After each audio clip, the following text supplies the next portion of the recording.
All right, recording. Okay, so today, Wednesday, 28th, right here. Um, and there are no more quizzes due. The only things left, well, you do have the in-class questions from last time, which I gave you all the way until Friday to finish those regarding chapter 8. So don't forget about that. Of course, we do have the Master and Emissary paper coming up to be due in a little over a week. And then there will be test 2 during finals week. So those are 3 assignments, 2 of them big, one of them the in-class discussion assignment, pretty small. There might be one more in-class discussion question assignment, but that's it. So we're definitely wrapping things up here for the class. And I mentioned, yeah, the chapter 12 one, the chapter 12 quiz is not going to happen. That has been canceled. You Any posted, sorry, have you posted the rubric yet for the paper? Uh, no, you mean like a specific thing, like counting? I posted the detailed instructions. Um, Yeah, I've seen that. I just didn't know if you were going to post like something more specific about how many pages or how you're going to be grading it. What should we be uh, like making sure we it have in says it? four to six pages on the instructions thing, or and in the syllabus, I believe it says that Oh, as okay, I well. must have missed that. Thank you. Yeah, Sorry. yeah, no, it was okay. As far as doing like I know some people do like a point by point thing. Like you get a certain amount of points for doing X, do a certain amount of points for doing Y, certain amount of points for doing Z. Um, and yeah, it's not how I'm going to do it for the paper. Um, I will just tell you by far the most important component, and really the only thing that I will be assessing for the paper is the quality and clarity of the ideas. I mentioned to students I've talked to for the paper, I don't care at all about formatting. I don't care if you do APA formatting. Um, I just don't care what formatting. Spelling isn't that huge of a deal. Um, it only becomes a big problem if I have problems understanding your ideas. So that's the main thing that I'm looking for is the clarity and quality of your ideas. And that is really literally the only thing that I actually grade or points for. Um, I'm looking to see like, did the student actually read Master and His Emissary? And how much time did the student spend, thinking deeply about this topic? Do they have interesting insights for their paper? And so, like, everything that I'm grading for this paper is just about the quality of the ideas and the clarity with which they are conveyed. Um, Okay, thank you very much. yeah, no problem. Uh, how much a percentage of the grade is the paper? I don't know the exact percentage, but I mean, we can figure that out, get a pretty good idea right here. The papers are 40 points, um, and the total amount of points for the class. Um, each test is 50, so that's 100 points right there. Participation, 70. Extra credit counts as 0, and then 40. So 170 plus 40 is 210. So 40 divided by 210 is what percentage? So that's going to be like 20% of your grade. So it's not small. I'll count it just 40 divided by 210. Yeah, 19% of your grade is the paper. So it's not small. That's why we've been talking about it for a long time. And I will mention I've been meeting with students pretty frequently now, 1 or 2 students per day for a week or so.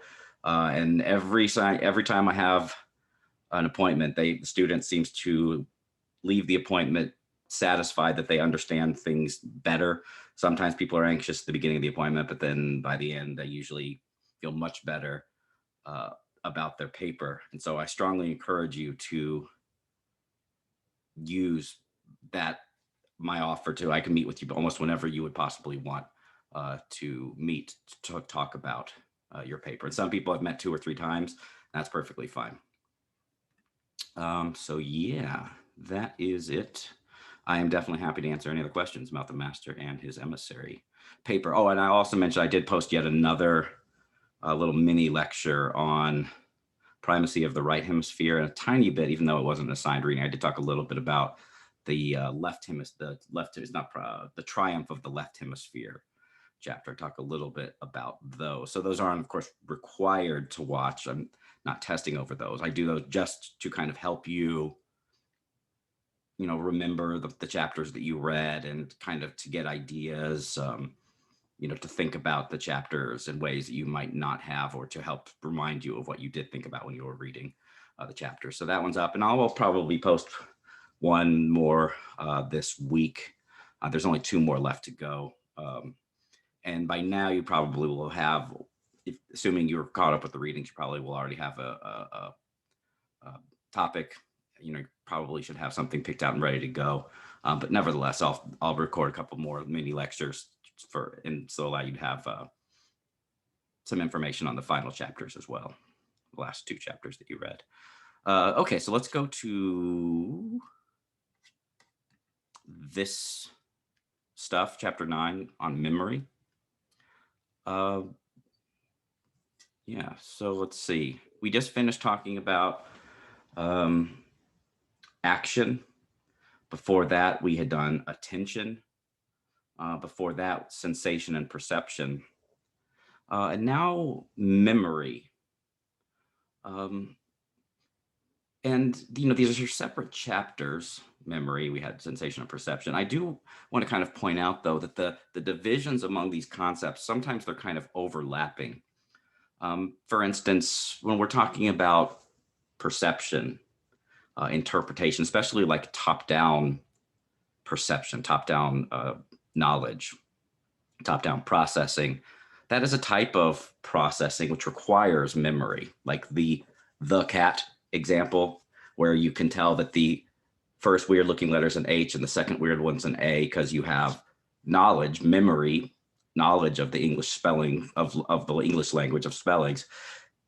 You have that knowledge up here. They're memories that allow you to disambiguate the cat example that I showed you a long time ago. That was the chapter I showed you that in chapter 5 and chapter 6 as an example of top-down processing. So the boundaries between these different chapters aren't clear. There is definitely overlap. So we're talking about memory in this chapter, and we'll be talking about 3 different types of memory. You've probably seen this in some form.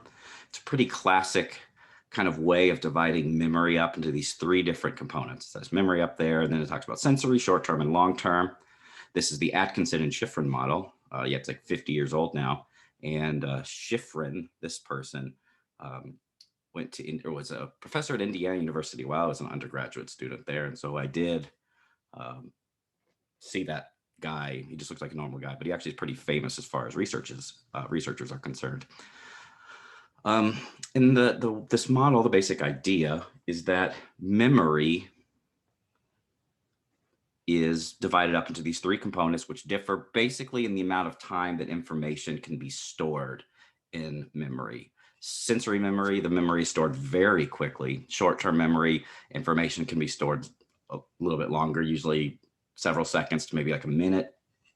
And then long-term memory, the memories can be stored for basically as long as you're alive. Long-term memories, there's things you can remember probably from your childhood, and you'll still remember those when you're, very old.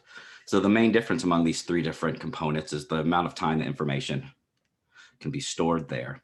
Though I have this other way of kind of another picture. That's from one textbook. This is, I think I Googled this one. This picture right here. It's the same model, but it's got a couple more intricacies. And those intricacies are important for what we'll be talking about today. These are intricacies. If you've taken a cognitive psychology course, you would be going into more detail about these arrows and what the stuff means. And I do want to say a little bit about that, about what these arrows mean. The sensory memory, once again, is very short memory. So it's like sensory referring to usually eyes or ears.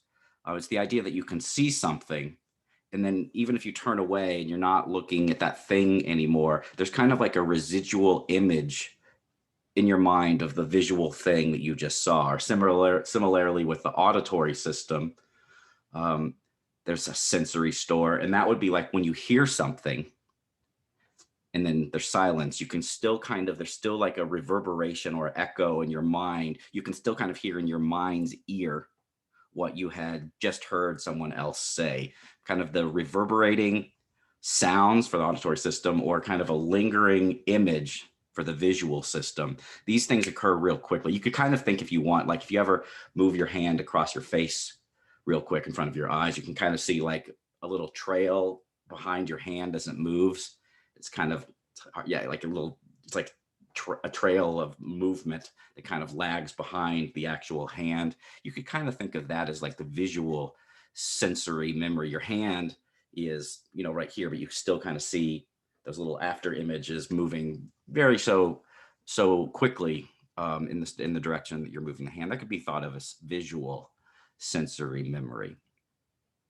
And so for whether it's visual or auditory sensory memory, the information stored in sensory memory is thought to be there for a very brief amount of time, like milliseconds. And then that information can potentially move to short-term memory. And the key that determines whether that information and sensory memory, that very brief store, the key to determine whether this information gets stored for longer than just a couple milliseconds is attention. I don't know if you can read that, but that's what that arrow right there represents. You have some type of stimulus inputting into your system, either visual or auditory. And sensory memory, the information only is there for a very short amount of time, and it will decay. It will completely go away unless you use attention.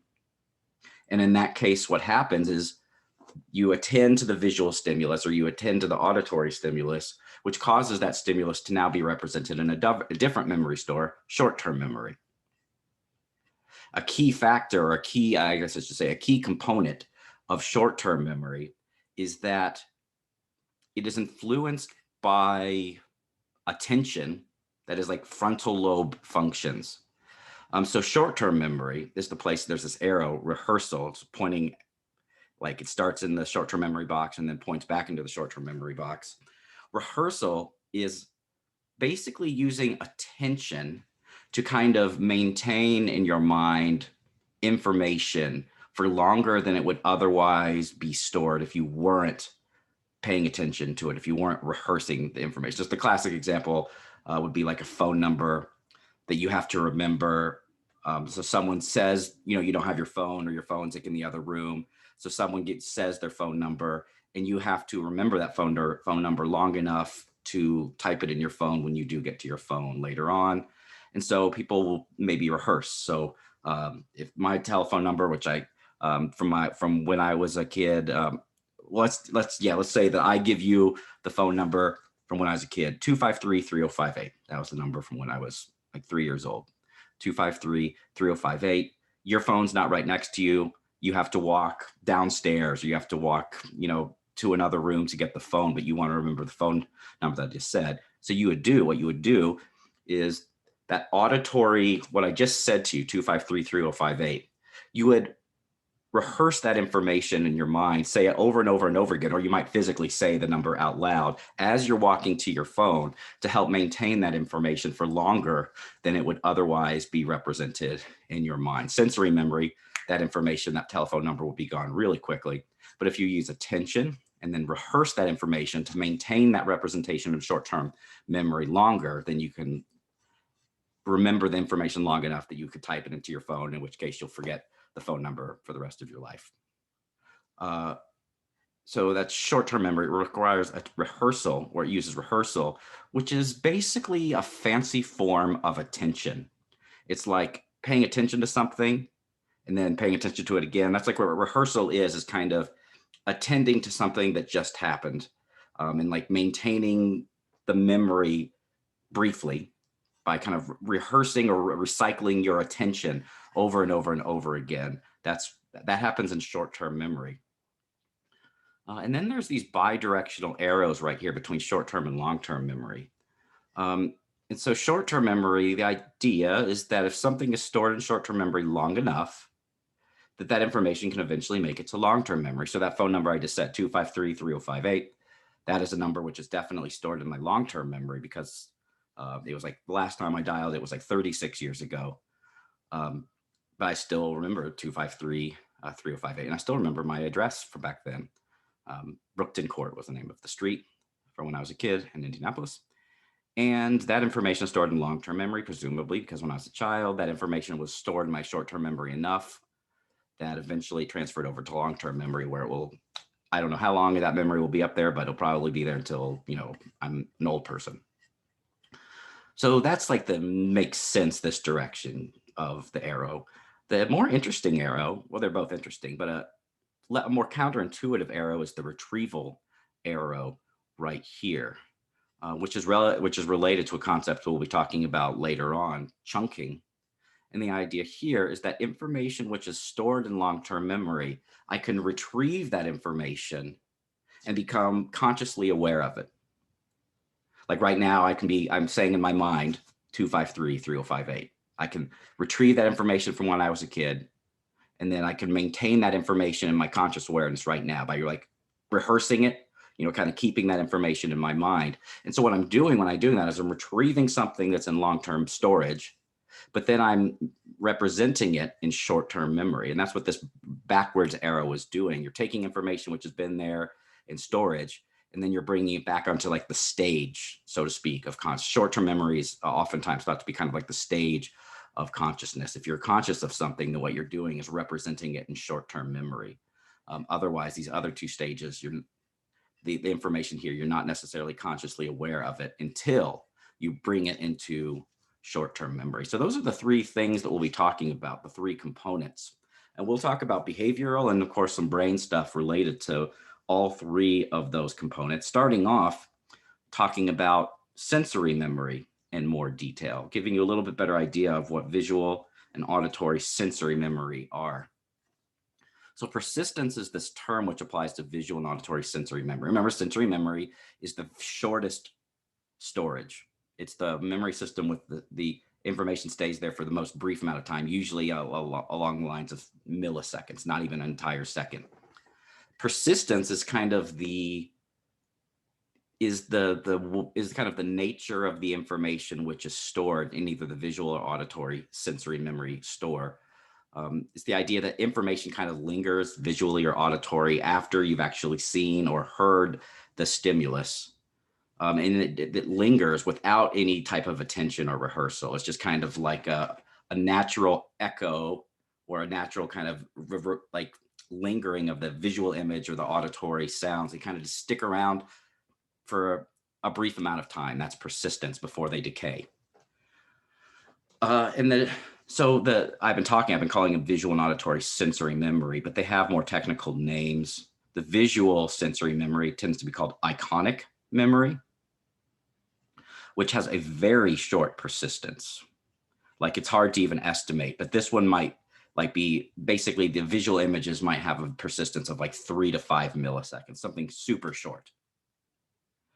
Auditory sensory memory, which is called echoic memory, the length of persistence is thought to be longer. So when you hear something, the idea is that the echo of what you hear, that will kind of last. It's still only a matter of milliseconds, but the echo from something auditory will linger. There'll be more persistence for something which is auditory than there will be for something visual. The visual things decay really quickly in sensory memory. The auditory things decay pretty quickly too, but auditory stuff apparently decays slower. That is, stuff in persistence lasts several milliseconds longer in auditory echoic memory than it does in visual iconic memory. So here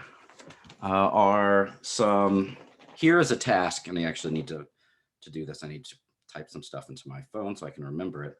It's called the Cowan running span task. I don't think I call it running span task here. So just the Cowan task. It's a measure of echoic memory. So let me just type some numbers here.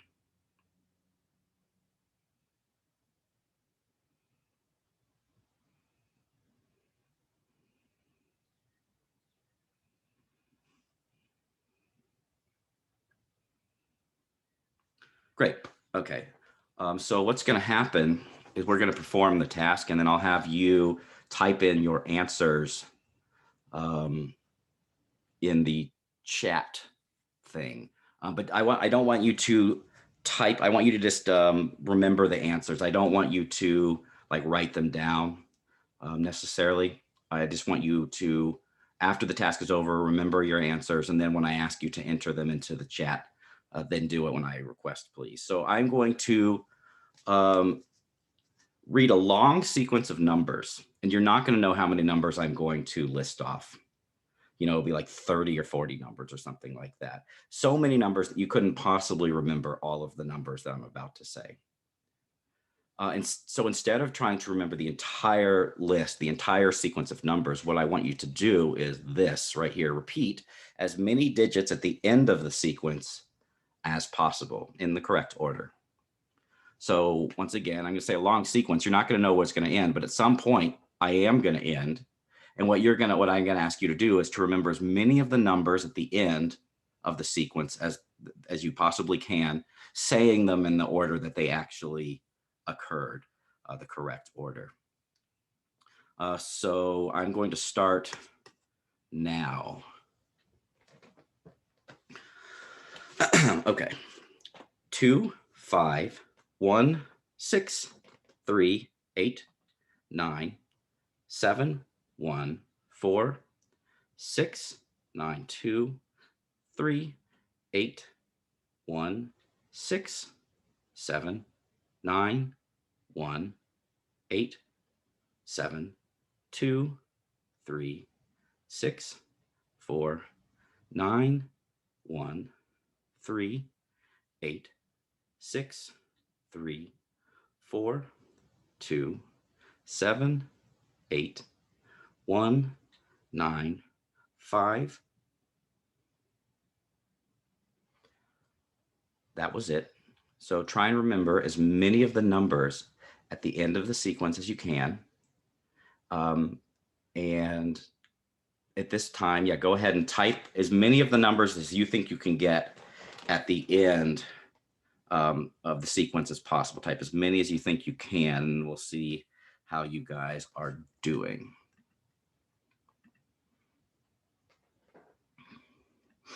Okay, so I'm just going from the last one I saw, 8195, that is correct. And then before that, it would be yes, 78195 is correct. And then yes, this person did very well, 427 8195. That is very impressive. I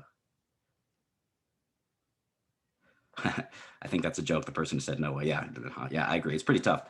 Then this person said 63427. Yes, this person got them all right. That's very impressive. I'm not seeing tons of answers. Yeah, actually, I am seeing a good amount. So you guys did pretty well in this. We got one more new message. I want to see what it says. Okay, yeah, so this is the Cowan memory test, the Cowan task, and it's kind of intended to be a difficult task. You guys actually, the people that answered at least, did pretty darn well. The typical average correct responses for this is around 3 or 4 digits. So a lot of people did just get 3 or 4 digits here. 195. Some people said 8195, so they got the 3 or 4 digits. That's kind of the average score. I've done this before with my wife. I remember one time we were taking a road trip when I was a student in Vegas. We were driving to California, and it's not very pretty. Driving through the desert for a couple hours there. It's not very pretty, so we were bored, and so I had her do this task. And for me, I struggled with this task a lot, and I would get 2, maybe 3 digits correct per trial.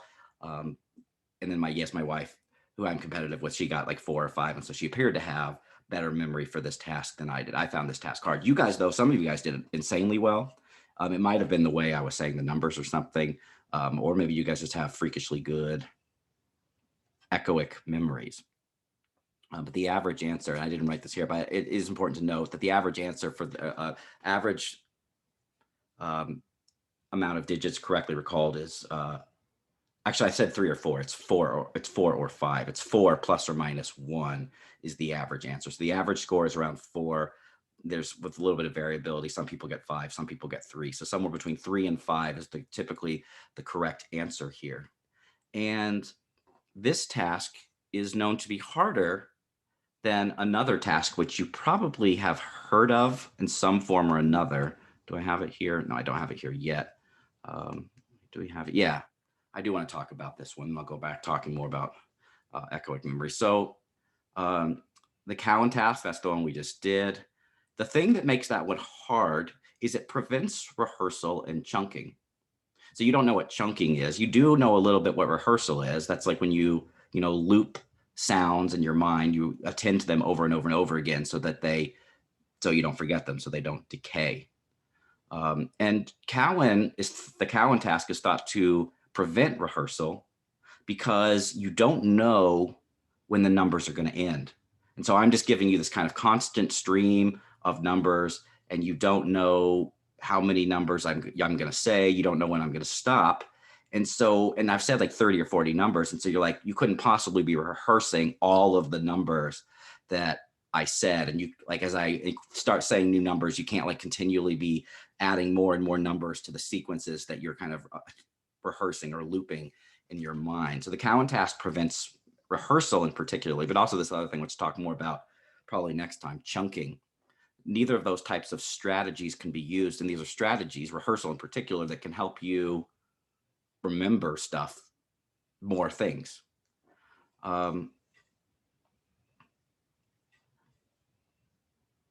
Miller task, so I'll start talking about the Miller task here, is another task which it's more commonly known as the digit span task. But this Miller task, you've probably heard of it because it's pretty famous. The magical number 7 plus or minus 2. That's the Miller task, which nowadays it still exists. It's just usually called digit span or maybe letter span, where people are read off a sequence of digits or maybe a sequence of letters, of numbers or letters in a sequence, similar to what I did with the Cowan task. But there's some really crucial, important differences. And one of the differences is that in the Miller task, sequence length is somewhat predictable. It's always around 5 to 9 digits long. Contrast this with the Cowan task. The sequence length was unpredictable. It was long, and you had no idea when I was going to stop saying numbers. With the Miller task, though, you know that the sequence is going to be not super long like it was in Cowan task. And you also know that your job of the Miller task is to repeat all of the digits in the sequence. With the Cowan task, you just repeat the numbers at the end of the sequence. For the Miller task, you have to repeat all of the numbers in the sequence. But once again, the really crucial thing about the Miller task is it's predictable. You have a pretty good idea how long a given sequence is going to be. You know it's going to be somewhere between 5 and 9 digits long. And so in the Miller task, you can use rehearsal. So if I just say a sequence of numbers, let's go ahead and just do, I'll just do one. We'll see how many people can get these. 1, 8, 7, 2, 4, 3, 6. Go ahead and type those. I'm curious. Go ahead and type those. See how many people can get all 7 of the numbers that I just said.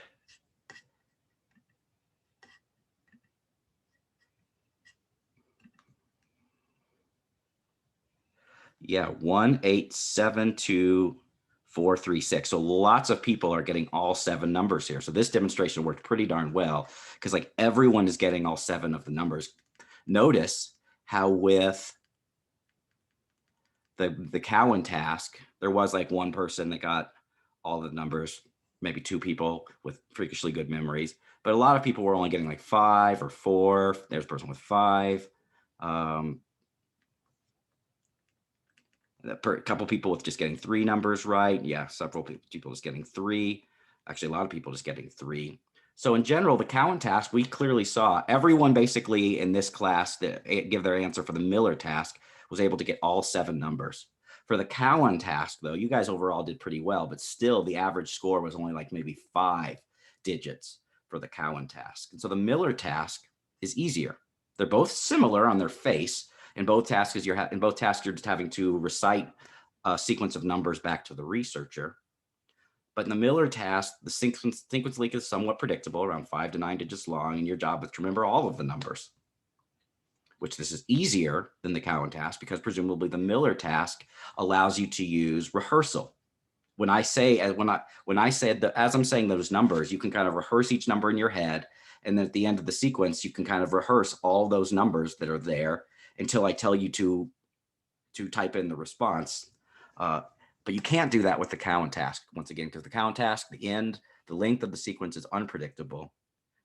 And so that makes it difficult to rehearse. You just are basically, with the Cowan task, you're just kind of left to whatever is echoing, kind of reverberating in your head. When I'm done giving the sequence, then there's going to be some stuff that's just kind of echoing around in there. The last things that I just said in the list, those things will just still be kind of echoing in your sensory memory, presumably. And that's the numbers in the Cowan task that you're able to recite back. In the Miller task, you're able to use short-term memory and rehearsal. You're able to use like your attentional abilities and short-term memory to rehearse things so that you can get like 7 or so, the 7 plus or minus 2. In the Cowan task, though, you can't use any strategies like rehearsal. And so the task is harder. And Cowan task is thought to be more of a measure of echoic memory.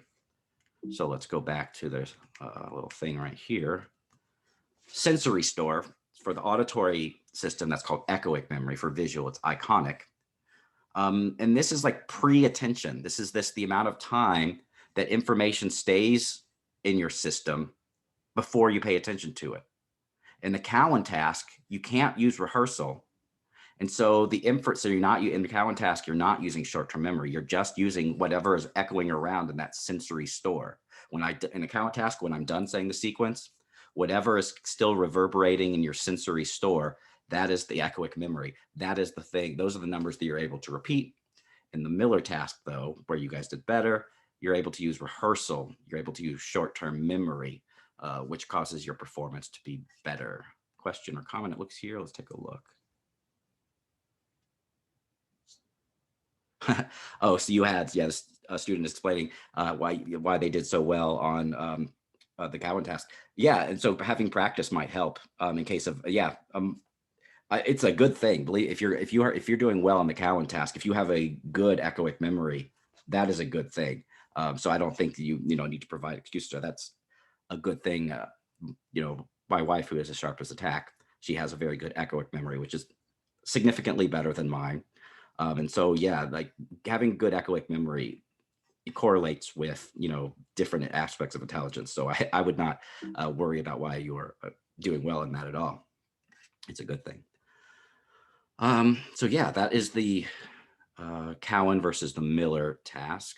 That's weird, these two tasks. So the Cowan task is more of a measure of echoic memory because it's pre-attentional. It prevents rehearsal. It prevents chunking. Those are strategies that rely on short-term memory. So Cowan task is just pure echoic memory, whereas the Miller task is involving short-term memory. We know that because you're able to rehearse things in the Miller task. And in order to rehearse things, that information has to be in short-term memory. So Cowan, measure of echoic memory. The Miller task is more of a measure of short-term memory, or for reasons we'll talk about later. Miller task also might actually probe long-term memory knowledge as well. So Cowan, pure echoic memory. The Miller task is more short-term memory, but also maybe a tiny bit of long-term memory as well. So I want to now talk about the first brain-related finding regarding echoic memory. And it's, it's about the brain, but it's also an ERP, an important one, in fact, the mismatch negativity. They call it here the mismatch field response, which is not the typical name. So that would be the MMF. I've actually read a lot about the mismatch negativity ERP, which is very similar. The typical way it's referred to as mismatch negativity. I'm not 100% sure why they call it the mismatch field. It's the same paradigm, the same like experimental setup, just different names. Mismatch negativity is by far the more common name for this. And so they're using this ERP, event-related potential, the mismatch negativity or the mismatch field response in this study. And they're using it to try to measure the duration of echoic memory. Remember, persistence is the amount of time information kind of lingers in a sensory memory store before it decays. So that's like the duration of persistence, or the duration that information stays in echoic memory. I need to remind you about a key thing about echoic memory or sensory memory is that information stays in echoic memory, sensory memory, even if you're not paying attention to it. There's a brief duration of time where information stays in sensory memory, even if you're not paying attention to it. And that's an important thing for this study, because in this study, people were hearing sounds and they weren't actually paying attention to them. Usually in mismatch negativity studies, sounds are being presented through headphones that people are wearing. But while the sounds are in there, measuring the brain's response to those sounds. But while people have those sounds being presented, usually people in mismatch negativity studies are watching a silent movie. And their studies are long. They're hearing the same beeps and boops and sounds over and over and over again, which are boring. So usually people are like fully immersed in watching the visual movie, because like that's the only thing keeping them sane, because the sounds are repetitive and boring. The visual movie is kind of exciting. And so they're measuring the brain's response to these sounds, even though the people are not actually paying attention to them. So that's why the mismatch negativity is thought to be a measure of echoic memory, because it's a brain response that is elicited even if you, the participant, are not paying attention to the sounds. You're not attending to your ears, you're attending the visual system instead. So you're kind of ignoring the sounds, but your brain still is able to respond to those sounds. In the mismatch negativity, there are two stimuli, which are two sounds which you hear. One's called the standard, one's called the deviant. So I'll give an example. Let's just use speech sounds. So I'll say ba is the standard and da will be the deviant. So the standard sound, ba, that's the standard because it repeats a bunch. So you'll hear ba, ba, ba, ba, ba, ba, ba. See, I told you it's pretty boring. That's what you'll hear over and over and over again. You'll hear the standard over and over and over again. However, occasionally there'll be that oddball stimulus or the deviant da, which occurs. So you might hear ba like 9 times, and then on the 10th time you'll hear a da, and then you might hear ba like 12 times, and then you'll hear a da. So the da is the deviant, and it occurs rarely. And that's what they're interested in the mismatch negativity, is the way the brain responds to the thing which it hears over and over again, the standard, and whether that differs, the brain response differs to the deviant, the thing which is rare. And those the amplitudes of the brain's responses measured at an electrode, I guess one electrode, are shown here. So there's a lot going on here. So I will have to kind of break down this figure so that you can understand things. First off, I want to point out that the 0 time point right here, the 0 time point is the onset or the sounding, the point in time in which one of these two sounds is played in your headphone. And then what we're looking at is the brain's response to one of those two sounds in about 100 to 200 milliseconds after each sound has been sounded. So that's what we're looking at here. This is you can see the window. There's 100 milliseconds right here. And this is the main thing about the mismatch negativity, the mismatch field, is the response that occurs around 100, maybe 150 milliseconds. So like kind of this window right here. This is kind of where the mismatch negativity occurs, right around 100 to maybe 150 milliseconds. And the mismatch negativity is defined, and this is pretty important. Like it's probably, there'll definitely be at least one question about this on test 2. And it's a kind of important thing about cognitive neuroscience research in general to understand the mismatch negativity. It's pretty famous, highly used event-related potential. The mismatch negativity is the fact that there tends to be a bigger negativity in response to the deviant compared to the standard. And you can see that, for instance, if you look right here, that's blue. That's the neat deviant.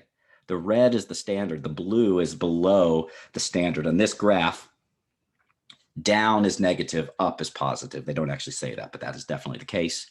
Down is negative, up is positive. For the deviant, the blue line, it's below the red. It doesn't look like it's huge differences, but they're consistent and there's small error bars. And so these are highly statistically significant differences between the red and blue lines, such that the deviant stimulus elicits a slightly bigger negativity. The response to the deviant sound is bigger than the response to the standard in the negative direction. The deviant, that's why it's called the mismatched negativity, because the deviant is mismatched relative to the standard. They're different sounds. And it's a negativity because the deviant thing, the deviant sound, produces a big dip, a big negativity relative to the standard. The standard produces a little bit of a negativity. It goes down there. But the blue line, you can see the deviant, it dips down even further. So that's the mismatch negativity. Real quick, I do want to mention some reasons why it's important. The mismatch negativity, for instance, the difference between these two lines, the red and blue lines, an individual is an important like clinical marker. So for like people with schizophrenia, for instance, a very strong, I guess you could call it a symptom or indicator, something that oftentimes is observed in individuals with schizophrenia, is that their brain does not readily distinguish between the standard and the deviant in this task. So for people with schizophrenia, these lines, the red and blue, will kind of be right on top of each other. So it's not exactly clear what that has to do with like the thought disorders that occur with individuals with schizophrenia. But what it suggests is that people with schizophrenia, there's something going on in their echoic memory, which is not, I guess I'll just say, normal. Mismatch negativity, though, is very highly used, to study people with schizophrenia because it's a common symptom or a common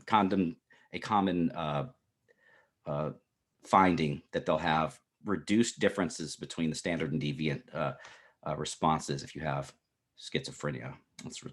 So does the mismatch negativity increases as time increases? So yeah, you're getting ahead of me. Good question. So I will talk about this time part here. That's why I said there's a lot going on in this figure, and that's why I wanted to talk about. I want to repeat one part because it's really crucial. The really important thing about the mismatch negativity is that there's a difference between the red and the blue traces. That's the crucial thing, the difference between the red and blue traces. And what they wanted to see in this study was what happens to these brain responses, the mismatch negativity, the difference between the red and blue traces, as a function of interstimulus interval in seconds. So interstimulus interval is just the amount of time between each sound.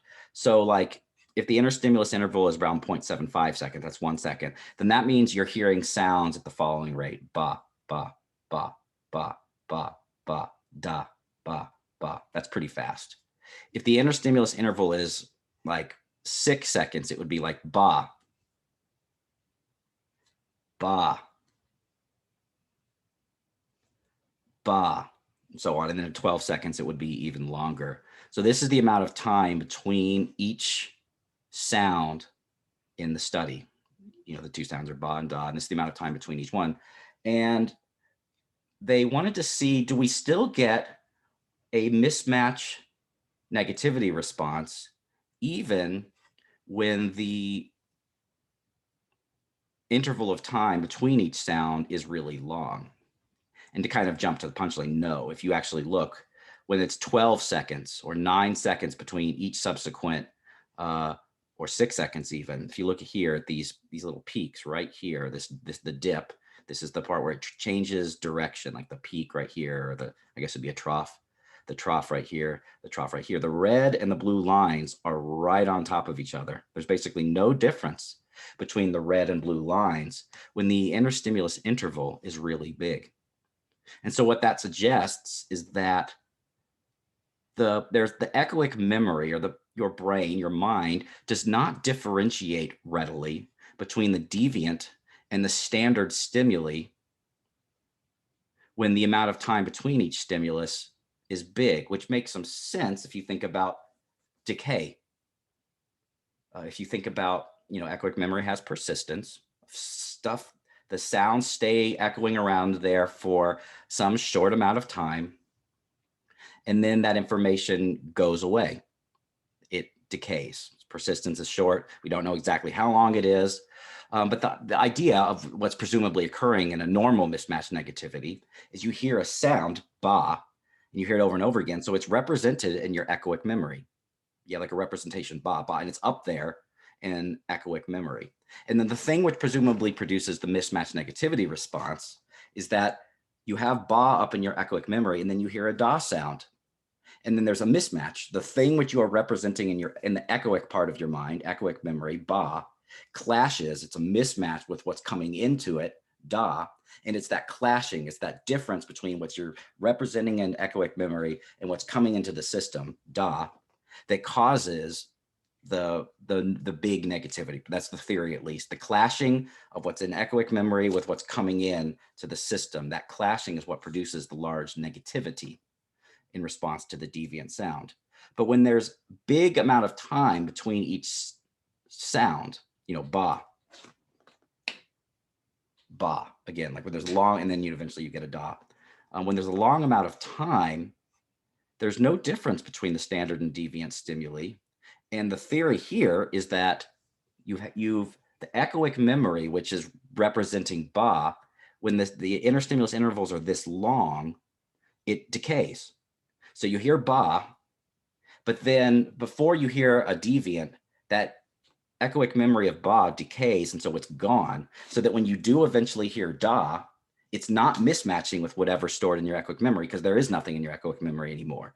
When these were these really big intervals, the echoic memory decays such that when the deviant finally occurs, there is no clashing with the thing in echoic memory. There is no mismatch with the thing in echoic memory, because the echoic memory is gone. It all decayed because of the long interstimulus interval time.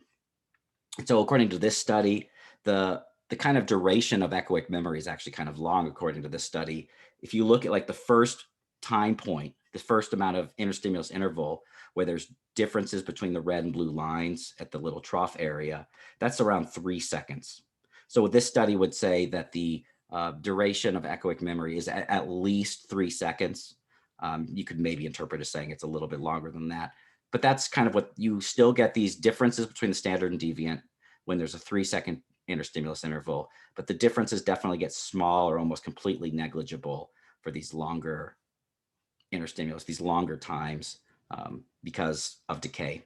So this study, the fact that you find differences between the red and blue traces for the short ISIs, but you don't find differences between the red and blue traces for the long ISIs, long interstimulus intervals, suggests that there is a finite duration of echoic memory, and that it might be around 3 or maybe 5 seconds long or so. So it's kind of a complicated study, but it's cool. It's one of the neatest uses of the mismatch negativity that I have seen. And it says, yeah, bigger negativity for deviant stimulus. The mismatch negativity is smallest for the biggest ISIs. And when I say it's a small, and this is probably the hardest thing, and it says a small mismatch negativity, that doesn't just mean like that there's, if you look, the red and blue traces both dip down a lot here. They both dip down a lot here. But the mismatch negativity isn't just how much they dip down, it's the difference between the two. You have a big mismatch negativity response here and here because there's a noticeable difference between the red and blue traces. You don't have a mismatch negativity here because there are no differences between the red and blue traces. The mismatch negativity, once again, is the difference in amplitude between the standard and deviant stimulus right at that time point, right in that window right there. So this is the mismatch negativity. This is one way of using this ERP, mismatch negativity, to measure the duration of echoic memory.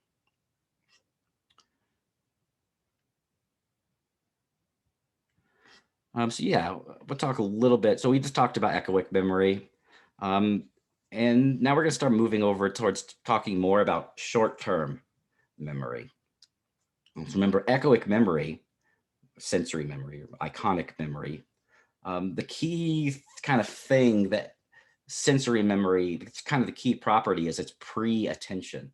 Things are stored in either visual sensory memory, iconic, or auditory sensory, echoic memory even if you're not paying attention to those things at all. It's brief.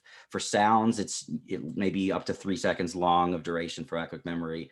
For the visual system, iconic memory is thought to be much shorter, like 3 to 5 milliseconds or so. But nevertheless, sensory memory, pre-attention. Short-term memory, on the other hand,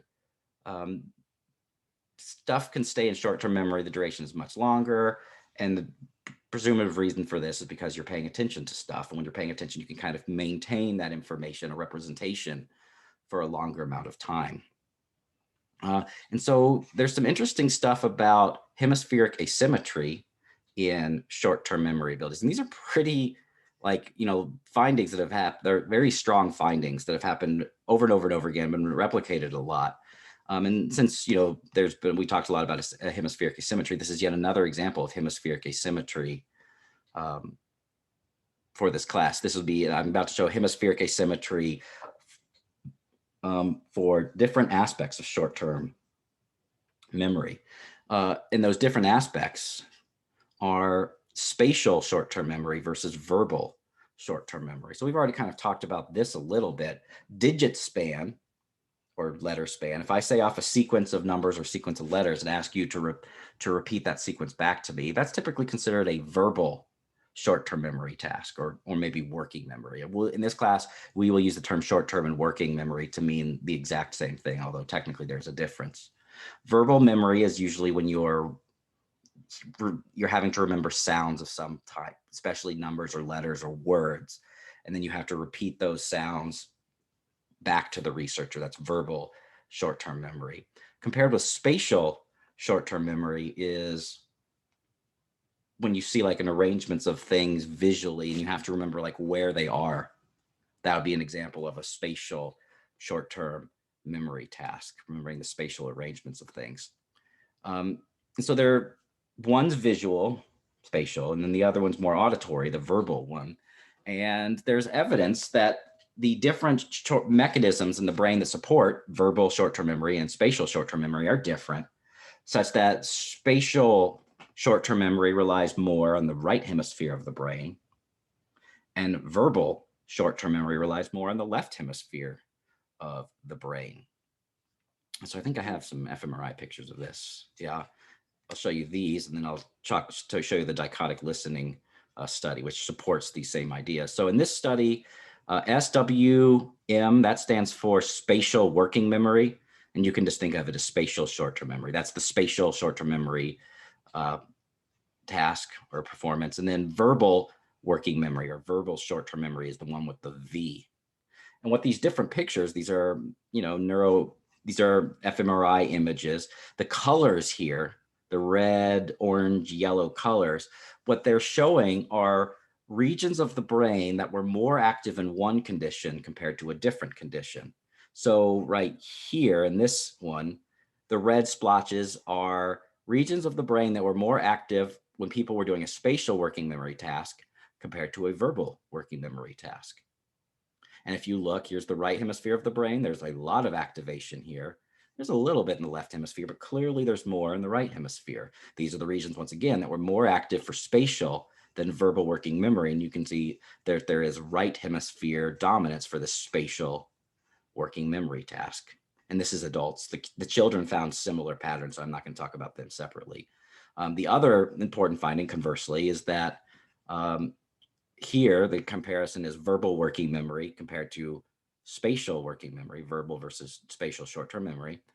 And you can see that there's little red and yellow splotches here in the left hemisphere for this one, but there's nothing in the right hemisphere. And so what this shows is those regions of the brain that are more active for verbal short-term memory than spatial. And you can see there's a left hemisphere dominance for this. And this has been found a lot, lots of studies. There's probably like 15, 20 studies that have shown basically the same idea. Spatial short-term memory relies more on the right hemisphere. And you notice, by the way, that there's a lot of activity in the dorsal pathway right there, which makes sense because we've also talked about the dorsal pathway being important for remembering where things are in space. A lot of right hemisphere activity for the spatial task, a lot of left hemisphere activity for the verbal task. And so the last thing we'll talk about today will be this dichotic listening study where I have the data on another slide. And they support this. So I don't actually believe this dichotic listening study is talked about in your book. But I like to supplement it's a good thing in general in any field of science. Here we're talking about obviously cognitive neuroscience. If you can have evidence for a finding that occurs when you use different methods, different techniques, and you find the same results, even when you're using different techniques, that is usually a good sign that the finding is real, that it's a strong finding. And I just show you the fMRI studies. They show right hemisphere and left hemisphere dominance for spatial and verbal short-term memory tasks, respectively. In these dichotic listening studies, which are behavioral tasks. So in the dichotic listening studies, you're not measuring brain activity with an fMRI. You're not measuring, BOLD. You're not measuring metabolic activity in the brain, but you're still able, presumably, to measure, to assess how much each hemisphere is being used for a task. Because in dichotic listening, which we have talked about a little bit before, the assumption is those sounds which are presented in the right ear are being processed primarily by the left hemisphere of the brain, and those sounds in the left ear are being processed primarily by the right hemisphere of the brain. And so dichotic listening, di means two. So in dichotic listening, there's at any given point in time, there's two sounds which are being presented. One is being presented to the left ear. The other sound is being presented to the right ear. And you can kind of see the punchline, but I actually want to show you the data. So the punchline is digit memory tends to be better for digits presented to the right ear, which supports this idea of left hemisphere dominance for verbal short-term memory. But I do want to kind of show you the actual study. So this is an actual study. I think the reference citation stuff is down in the notes. So this is like the way the stimuli were kind of set up. There was a visual and an auditory condition, but it's obviously hard in a paper to show like the auditory condition. So so this is the visual condition of the experiment, but it's the same, it's very analogous to the auditory condition. You can imagine, so for the auditory, for this condition, this stimulus in the left ear would be 1. Simultaneously, the stimulus which would be presented to the right ear would be 5. So they would hear both of those things at the same time. 1 to the left ear, 5 to the right ear. You'd hear those at the same time. Then you would hear these two things right here, 2 to the left ear and 9 to the right ear. And then your job, so you've heard a total of 4 digits, 2 to your left ear, 2 to your right. Your job is to remember as many of the numbers as possible if you're a participant. And then the question they have, though, is which ear are people better at remembering the digits from? And there's another condition which isn't shown here, but it is shown down here. The amount of digit pairs is either 1, 2, or 3. So if you do a study where they only have just this, that would be 1 digit pairs. This, if you do these, this would be 2 digit pairs. And then you could have another study where there's a third stimulus. So that would be 3 digit pairs. If there's 3 digit pairs, you'd have to remember 6 numbers. When there's 4 digit pairs, you only have to remember 4. And when there's just 1 digit pair, you only have to remember 2 numbers to get 100% of the numbers right. And so they're interested, though, in ear asymmetry, or differences in your ability of each to repeat the numbers that occur in the right versus the left ear. And so we'll go through this.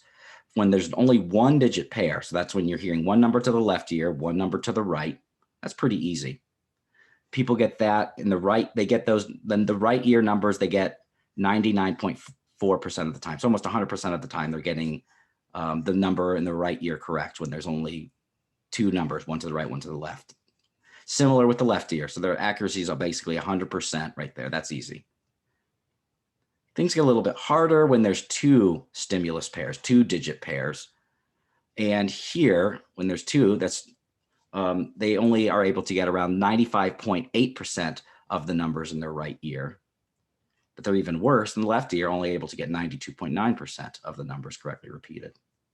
And then the biggest difference happens right here for the 3 digit pair. So there'd be 6 numbers presented, 3 to the left, 3 to the right ear. You're trying to remember as many of those 6 numbers as you can. People are generally able to remember 82% of the digits, the numbers presented to the right ear, but only 71.6% of the numbers presented to the left ear. So the accuracy here, overall, the accuracy is better in the right ear than the left, and it's particularly pronounced for these big digit pairs when there's a lot of digits to remember. Then the kind of like the harder the task is, the more you rely strongly on your right hemisphere compared to the left. Because if you notice here, they're both the same accuracy, basically 100. Here for the 2-digit pairs, they're a little bit more accurate, like 95.8 minus 92.9, that's like a 3% difference. But then when there's 3-digit pairs, the difference is like 10% difference. So like the harder the task is, the more evidence that you see of the asymmetry. The harder the task is, the more evidence that there is that the task is relying predominantly on the left hemisphere as the evidence, that 82% in the right ear compared to only 71.6% for the left ear. This shows right ear dominance, basically, left hemisphere dominance for this task, which is a verbal short-term memory task. So it supports these ideas right here, talked about on this slide. The right hemisphere, in particular, that study supports the idea that the left hemisphere is dominant for verbal short-term memory task. Though there are other behavioral tasks that show that the right hemisphere is dominant for spatial. So the spatial short-term memory. So in general, the fMRI evidence shown here shows a pattern of asymmetry, and the behavioral study that I just showed you from dichotic listening is consistent with this. It still shows the kind of left hemisphere dominance for verbal short-term memory. That's all I have planned for today. If you have questions or comments, definitely feel free to stick around and talk to me. I will also encourage you to make appointments to talk with me about your papers or about anything. I will be posting a study guide for test 2 early next week. So be looking out for that. And regarding there was a student that was asking at the beginning of class about the rubric. I know I don't provide one with like a breakdown of the points and scores and stuff. So for students that really rely on that a lot, typically, my suggestion will be to talk to me, and then I can kind of explain to you a little bit more detail about how I break things down as far as points are concerned on your master and emissary papers. So yeah, make appointments with me if you want to. Otherwise, I will see you Monday.